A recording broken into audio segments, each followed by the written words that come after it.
अस्सलाम वालेकुम जी। मैं हूं ज़िया बलोच। 31 दिसंबर 2023 इतवार का दिन शुरू हो चुका। ये जनाब साल का आखिरी दिन है, ये साल की आखिरी सुबह है। उसके बाद शाम होनी है और फिर एक नई सुबह तुलू होनी है जो नया साल होगा। मेरे पास जनाब इस वक्त कुछ आदाद शुमार हैं कि पीटीआई के गुज़श्ता रोज़ कितने कागजात मुस्तरद हुए, उससे पीटीआई को कितना नुकसान पहुंचा। उस पर इमरान खान साहब का जेल से, अडियाला जेल से पहला रद्द अमल भी सामने आ गया है। उन्होंने इस पर किस किस्म के अपने तासुरात का इजहार किया और जो पीटीआई की नई हिकमत अमली होगी इस हवाले से वो क्या होगी, उस पर भी थोड़ा सा डिस्कस करते हैं। मेरे पास जो आदाद शुमार हैं जनाब वो ये हैं कि 2098 कागजात अब तक मुस्तरद किए हैं, गुज़श्ता रोज़ मुस्तरद किए जा चुके हैं 2098, तकरीबन 2100। और ये टोटल जो है वो 26,000 थे। आपके इल्म में है कि 26,000 टोटल थे, उनमें से जनाब तकरीबन 2100 जो है वो मुस्तरद हो गए। तो आप इससे खुद अंदाज़ा लगा लें, ये तो 10% भी तकरीबन नहीं बनता, उससे भी कम बनते हैं। तो इसका मतलब है 26,000 उम्मीदवार इस वक्त भी मैदान में मौजूद हैं। लेकिन उससे पीटीआई को क्या डेंट पड़ा है? तो जो टारगेटेड थे वो साज़ेर पीटीआई थी। इसमें इसके अलावा तो वो जो बिल्कुल बिल्कुल कागजात को थक्कड़ किस्म के थे वो थे। और हाँ, कोई 36 कागजात ऐसे हैं जो मुस्लिम लीग नून के भी हैं। वो कहते हैं जनाब ये वो कागजात हैं जिनके लिए टिकट अवेलेबल नहीं था नून लीग के लिए, तो उन्होंने जनाब शुरू से उसका पत्ता ही काट दिया है। और कहा गया है जनाब रिटर्निंग अफसरान से कि इनको तो आप पासे रखें, अगर ये जनाब इनके कागजात रहे तो हमारे लिए मुश्किलात पैदा करेंगे। उसमें जनाब लतीफ़ खोसा साहब कहते हैं कि इन 2098 में 1000 जो लोग हैं वो पीटीआई के लोग हैं, जो पीटीआई से वाबस्ता थे 1000 लोग थे। अच्छा, इस लिहाज से भी देखा जाए तो पीटीआई के जो कागजात जमा करवाए गए वो 2434 है, तो 1400 उम्मीदवार अब भी मौजूद हैं इस लिहाज से देखा जाए। लेकिन वो कहते हैं जी इसको एक्सट्रीमली जब देखा जाए तो 398 से 350 लोग ऐसे हैं जो टॉप प्रायोरिटी थे, यानी पीटीआई की पहली चॉइस थे। ये वो लोग थे जो साबिक अरकान असम्बली थे, अरकान पार्लियामेंट थे, अरकान सेनेट थे, और वो अपने हलकों में, मतलब ये पीटीआई के हक में वेव आई हुई है। अगर ये वेव ना भी होती, आम हालात भी होते, तो फिर भी वो जीते जिताए कैंडिडेट थे। 350, मतलब अपने तई हुकूमत ने और मुक्तदर हलकों ने पीटीआई पर जबरदस्त किस्म का डेंट डाला है और उसे तोड़ने की तो भरपूर कोशिश की है। और 350 लोग फर्स्ट चॉइस के थे, अब इतने ही लोग सेकंड और इतने लोग ही थर्ड चॉइस, यानी तीनों चॉइसेस खत्म कर दी। पहले नंबर पे आने वाले कैंडिडेट दूसरे पर और तीसरे पर पीटीआई के जो आ सकते थे, तीनों को टंटा कर दिया। लिहाजा अपने तई तो मुक्तदर हलकों ने पीटीआई को जनाब क्रश कर दिया है और कोई गुंजाइश नहीं छोड़ी है। लेकिन पीटीआई का कहना यह है कि हम इस तमाम तर हथकंडों के बावजूद भी इलेक्शन में जाने के लिए तैयार है। वो कहते हैं जी अभी हमारा प्लान ए ही फेल नहीं हुआ, मतलब अभी हम जनाब उसी में मौजूद हैं। कैसे? वो कहते हैं देखें 4 फेजेस थे। पहले फेज में कागजात जमा कराना हमारा जबरदस्त जनाब हो रहा, हमने वो फेज अपनी कामयाबी हासिल की। उसके बाद दूसरा फेज कागजात की रिजेक्शन या एक्सेप्टेंस, अब उसमें हमारे 1000 लोगों का जनाब कागजात नामजद कर दिए। लेकिन हमें हमदर्दी हुई, वो लोग जो पहले नहीं बोल रहे थे वो भी बोलना शुरू किया। हामिद मीर जैसे लोग पता है क्या कहते हैं? वो कहते हैं जनाब कि पहला मरला पीटीआई ने जीता था, दूसरे मरले में उनकी कमर तोड़ी गई, लेकिन जो बाजी हार कर जीते उसे बाजीगर कहते हैं। तो इस वक्त जनाब जो बाजीगर है वो तो इमरान खान है, जो अडियाला जेल में बैठा हुआ है। और अडियाला जेल में जनाब उनको बताया भी गया, उन्होंने कहा कि आपके तो इतने सारे कागजात नामजदगी जनाब मुस्तरद हो गए। तो खान साहब ने जवाब में कहा कि आप क्या एक्सपेक्ट कर रहे थे? उन्होंने कहा जी हमें तवक्को तो यही थी। तो उन्होंने कहा फिर क्या हो? उन्होंने कहा लेकिन इतने ज्यादा होंगे कागजात नामजदगी, आपके सबके लोगों के रिजेक्ट हो जाएंगे और आपके मुखालफिन के, मतलब नून लीग के सबके एक्सेप्ट हो जाएंगे, सिवाय 26 या 27 लोगों के, 26 या 36 लोगों के, जिनके बारे में जिनको टिकटें देना मकसूद नहीं था। और नून लीग ने कहा जी पहले इनका टंटा कर दो ताकि हमारे लिए मुश्किलात पैदा ना करें। तो ये जनाब सारा का सारा जो डैमेज है वो आपको हुआ है। तो खान साहब ने कहा जी मुझे कोई डैमेज नहीं है। ये इन्होंने ये अपने तय खुश हैं कि हमारी फर्स्ट लेयर को, सेकंड लेयर को और थर्ड लेयर को ये एलिमिनेट कर चुके हैं, लेकिन ऐसा नहीं है। पहली बात तो इसी मरले में हम जीतेंगे।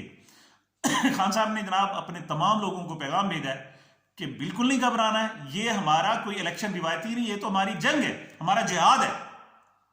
और उन्होंने कहा जी आप जो रिवायती तरीका है कि इलेक्शन ट्रिब्यूनल्स में आप जाएंगे। एहतियातन जनाब इन्होंने तकरीबन 56 लोग ऐसे हैं जिनकी एक इज्तमाई एक दरखास्त इलेक्शन कमीशन को भी दी गई है। हालांकि इलेक्शन कमीशन पार्टी बना, इस वक्त इलेक्शन कमीशन इंतखाबात करवा नहीं रहा बल्कि इंतखाबात लड़ रहा है। ये तो तय हो गया जनाब, पूरी पार्टी 16 पार्टियां पहले थी, 17वीं पार्टी ये बन के अब जनाब इलेक्शन बल्कि 2 नई पैदा भी होगी, 19वीं पार्टी बन के IPP और PTI पार्लियामेंटेरियन भी हैं, तो 19वीं पार्टी बन के जनाब ये इलेक्शन लड़ रहा है। लेकिन खान साहब ने कहा नहीं, बाद में हमें मसाइल होंगे, तो अभी आप ये लोग कहेंगे कि आप जनाब हमारे पास क्यों नहीं आए थे।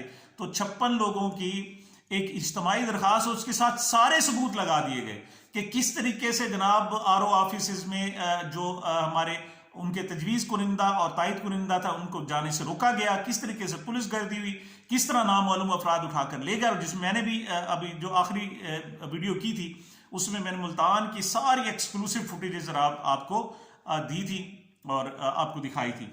तो आपने इमरान खान ने कहा जनाब कि आप जाएं इलेक्शन ट्रिब्यूनल में जाएं और इसके बाद असल मार्का जो होगा वो सुप्रीम कोर्ट में होगा। लेकिन उसके बावजूद खान साहब कहते हैं देखें आपने शाह महमूद कुरैशी साहब, मतलब उनके खिलाफ कुछ भी नहीं है, मतलब उनकी तो आप एलिगेशन ढूंढने से नहीं मिलती, और असद कैसा दूसरे बहुत सारे लोग, लेकिन उन्होंने कोई बात नहीं, हमारी 4th लेयर जो है वो भी इलेक्शन लड़ेगी, हम इलेक्शन का तो बाइकआउट करते हैं।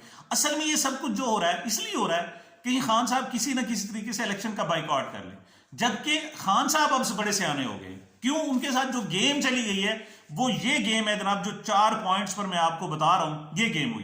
गेम क्या थी?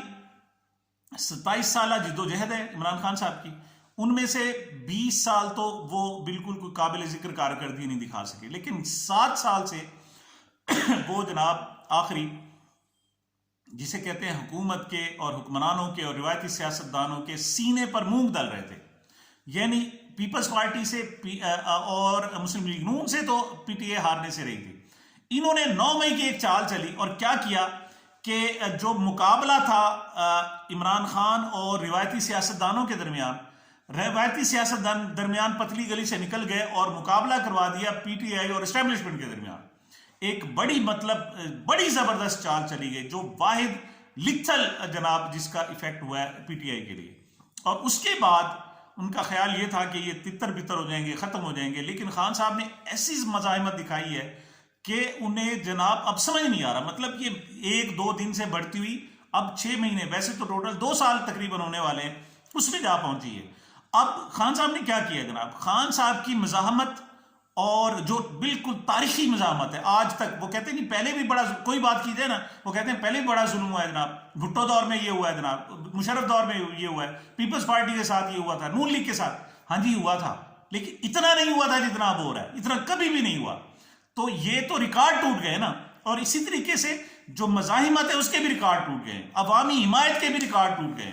और रिजल्ट जनाब ये है कि खान साहब मौजूद हैं इस वक्त भी, और जो उसके मुखालिफिन जो उनको दबाने वाले हैं वो इस वक्त बौखलाए फिर रहे हैं, सूरत हाल ये। लेकिन खान साहब ने ये मज़ाहिमत एक काम कर गई, और वो ये कर गई है कि अदलिया के लिए सर्वाइवल मुश्किल हो गई है। मिसाल इस सूरत हाल में अदलिया के लिए मुमकिन नहीं है कि वो खामोश रहे, क्यों सारे मामला अदलिया पे जा रहे हैं। ये लोग एक्सपेक्ट कर रहे थे कि मामला अदलिया में नहीं जाएगा और ये बाहर से खान साहब डील कर लेंगे, लेकिन खान साहब ने डील नहीं की, तो मामला ये अदलिया पर चला गया और अदलिया को मज़ाहमत करना पड़ रही है, और आने वाले दिनों में ये मज़ाहमत बढ़ेगी, आप याद रखिएगा। तो वो जंग जो पहले इमरान खान यानी PTI और सियासतदानों के दरमियान थी, वो PTI और इस्टेब्लिशमेंट के दरमियान हो गई। खान साहब ने अपने आप को दरमियान से निकाल कर अच्छा, इस्टेब्लिशमेंट खुद सामने नहीं आई थी, उसने अपने साथ इंतजामिया यानी एडमिनिस्ट्रेशन को सामने लाए थे। अब खान साहब और एडमिनिस्ट्रेशन की जंग थी, लेकिन एडमिनिस्ट्रेशन के पीछे एस्टेब्लिशमेंट थी।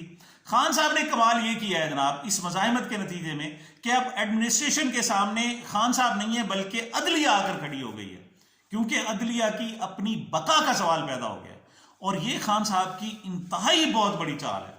अब 2 ही सूरतें हैं, या तो इस्टेब्लिशमेंट जो अदलिया है उसको किसी तरीके से राम कर ले, कोई दरमियानी फार्मूला निकल आए ये, और फार्मूला जब निकले तो अदलिया जो है वो कंप्रोमाइज कर ले। अच्छा, अदलिया उस वक्त कंप्रोमाइज करेगी जब तक आप मुल्क में कम से कम नजर आएगा कि कोई अदालती निजाम मौजूद है, और उसमें आपको पीटीआई को स्पेस देनी पड़ेगी। मतलब किसी हद तक को बल्ला चलना पड़ेगा। खान साहब नहीं है तो बल्ला तो आएगा, कम से कम पीटीआई तो होगी। अगर पीटीआई नहीं है तो फिर यूं समझे अदलिया ही नहीं है। अब ये मामला अदलिया और एडमिनिस्ट्रेशन के दरमियान है, एडमिनिस्ट्रेशन के पीछे इस्टेब्लिशमेंट मौजूद है। अब ये काजी साहब का सबसे बड़ा इम्तिहान है। काजी साहब अगरचे चीफ जस्टिस काजी फाइज साहब प्रो नून लीग उनका अब तक तमाम रवैया रहा है, लेकिन ये रह नहीं सकता। उनके 13 महीने टोटल है, उनमें से जनाब ये 4-5 महीने गुजर गए, और अगरचे कहा जा रहा है जनाब कि उनको एक्सटेंशन दी जाएगी जो नई हुकूमत आएगी, लेकिन ये एक्सटेंशन किसी काम की नहीं होगी, याद रखिएगा।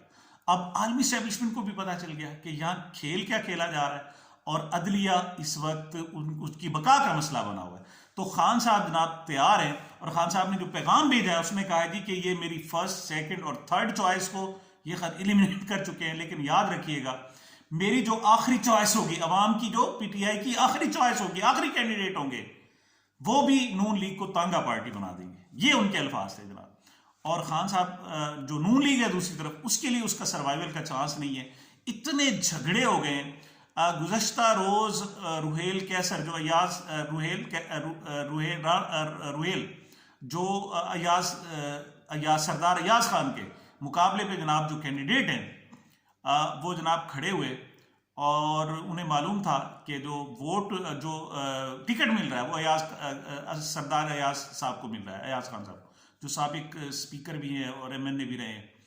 तो जनाब रुहेल साहब ने कहा है कि मियाँ साहब मैंने इसी हलके में कागजात जमा कराए हैं और इसी हलके से लड़ना है, ज़रूर लड़ना है। ये नहीं कि लड़ना है तो इसी नहीं, लड़ना है और इसी हलके से ज़रूर लड़ना है। आप मुझे टिकट दें या ना दें, मैं आज़ाद उम्मीदवार के तौर पर खड़ा हूँ। और वो ये कहकर उठकर चले गए। अब इसको खान साहब जो मियाँ नवाज शरीफ साहब हैं बड़ा ऑड फील कर रहे हैं, लेकिन उन्हें पता है कि अगर रुहेल खड़ा हो गया और अयाज सादिक को टिकट दे गया, नून लीग के जो बचे कुछ वोट हैं वो भी ख़त्म, और ये हल्का चला जाएगा। और शायद नवाज शरीफ कंप्रोमाइज़ करने पर भी उतर जाए और उन्हीं को टिकट दें, और सरदार अयाज सादिक को बाद में कहीं एडजस्ट किया जाए। यानी सूरत हाल ये है कि आहिस्ता आहिस्ता नून लीग के हाथ से गेम निकलती जा रही है, और सनम जावेद जैसी आम बच्चियों ने, लड़कियों ने जनाब उनकी रात की नींदें हराम की हुई हैं। अगरचे वो कह रहे हैं कि इस मरले में यानी जो लोगों की चॉइस थी, मियाँ शहबाज शरीफ साहब ने भी शेखुपुरा में खिताब में कहा कि जनाब 31 दिसंबर को अवाम ने जनाब 9 मई वालों को रिजेक्ट कर दिया है। तो मियाँ साहब अवाम ने तो रिजेक्ट नहीं किया, ये तो आपके रिटर्निंग ऑफिसर्स ने किया, जो आपने असिस्टेंट कमिश्नर डीसी वगैरह लगाए हुए। अवाम ने तो फैसला 8 मई को करना था, वो आप करने देंगे तो आगे देखते हैं क्या हुआ। बहरहाल खान साहब पुरुमीद हैं और उन्हें यकीन है कि वो अगले 2 मराहल भी जीतेंगे, और ये जो नवाज शरीफ साहब का ख्वाब है इसको पूरा नहीं होने देंगे। तो ये मेरी जनाब अब तक की गुजारिशात थी। मुझे मेरे चैनल को अपनी मोहब्बतों और दुआओं में याद रखिएगा। मिलते हैं छोटे से वक्फे के बाद।